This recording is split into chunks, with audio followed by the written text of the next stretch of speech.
दोस्तों, आज की इस मोटिवेशनल बातों के जरिए हम आपको बताएंगे कि बुद्ध के नजरिए से हमारी जिंदगी की कीमत क्या है।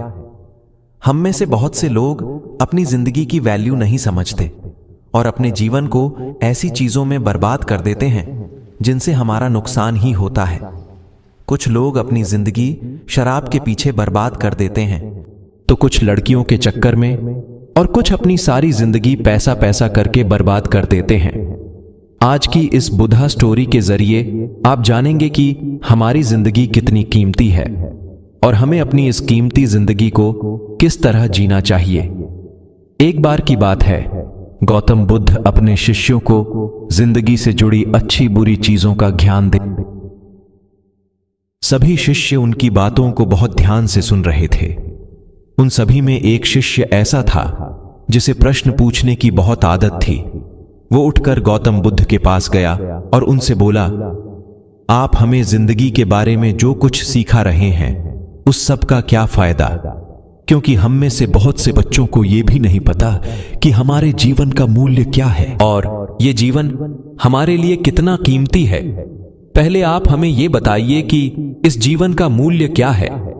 अपने शिष्य की बात सुनकर गौतम बुद्ध अपने कक्ष में गए और एक चमकता हुआ पत्थर का टुकड़ा लेकर आए।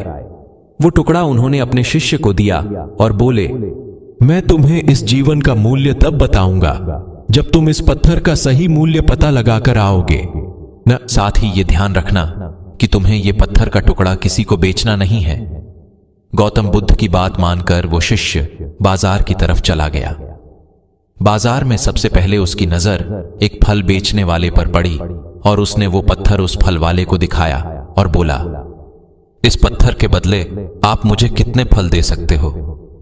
फल वाला बोला, ये पत्थर कुछ खास तो नहीं है, लेकिन फिर भी इसके बदले में तुम्हें 10 केले दे सकता हूं। वो शिष्य उस पत्थर को लेकर आगे चला गया। फिर उसे एक सब्जी वाला मिला। शिष्य ने उस सब्जी वाले से उस पत्थर की कीमत पूछी। सब्जी वाले ने उस पत्थर को ध्यान से देखा और बोला, इस पत्थर की कीमत के बदले में तुम्हें ज्यादा से ज्यादा 1 बोरी भरकर सब्जियां दे सकता हूं।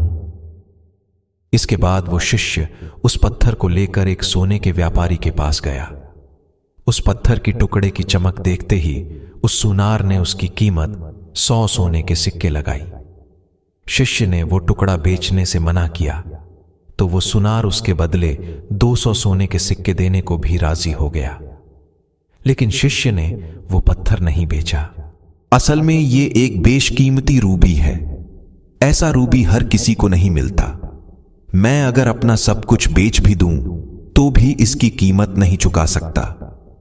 उस व्यापारी की बातें सुनकर वो शिष्य हैरान हो गया। वो दौड़ा दौड़ा सीधा बुद्ध के पास आया और उन्हें उसने जो कुछ भी बाजार में हुआ वो सब बताया। उसकी अचरज भरी बातें सुनकर गौतम बुद्ध बोले, तुम्हारे सवाल का जवाब इस रूबी की कीमत में ही छिपा है। हमारा जीवन भी एक रूबी है। रूबी की तरह यह भी बेशकीमती है, लेकिन हम इस बात को हमेशा नजरअंदाज करते हैं और अपने जीवन का मूल्य नहीं समझते।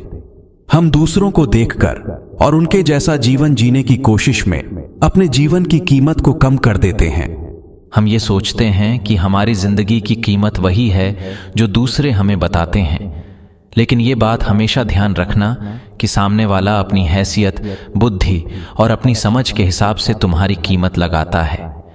जिंदगी सिर्फ एक बार मिलती है, इसलिए इसको बर्बाद ना करें। अपनी जिंदगी को उतना ही कीमती समझें जितना कीमती आप अपने बैंक में रखें रुपयों को समझते हैं। आज के समय में लोग अपनी जिंदगी से ज्यादा कीमती प्यार, पैसों और दिखावे से भरी चीजों को समझते हैं। प्यार के चक्कर में लोग सुसाइड कर लेते हैं। पैसों के चक्कर में ऐसा काम करने लग जाते हैं जिससे उनकी जिंदगी बर्बाद हो जाती है। नाम कमाने के चक्कर में उल्टे सीधे काम करने लग जाते हैं। हमेशा याद रखें कि दिखावा करना जरूरी नहीं है। प्यार दोबारा मिल सकता है, पैसा फिर कमाया जा सकता है, लेकिन जिंदगी को फिर से पाया नहीं जा सकता। इसलिए अपनी इस बेशकीमती जिंदगी को अच्छे से जिएं, हर पल का आनंद लें। कभी ये ना सोचें कि आप इस दुनिया में किसी काम के नहीं हैं, न कभी ये सोचें कि आपकी जिंदगी व्यर्थ है। आपके होने या ना होने से कुछ फर्क। जब भी ऐसे नेगेटिव विचार आपके मन में आए तो खुद को बस ये दिलाएं कि जीवन एक रूबी है और ये बेशकीमती है। आई होप आपको हमारी इस पोस्ट से कुछ ज्ञान की बातें सीखने को मिली हों। ऐसी ही और भी मोटिवेशनल कहानियां सुनने के लिए हमारे चैनल को सब्सक्राइब करें। धन्यवाद।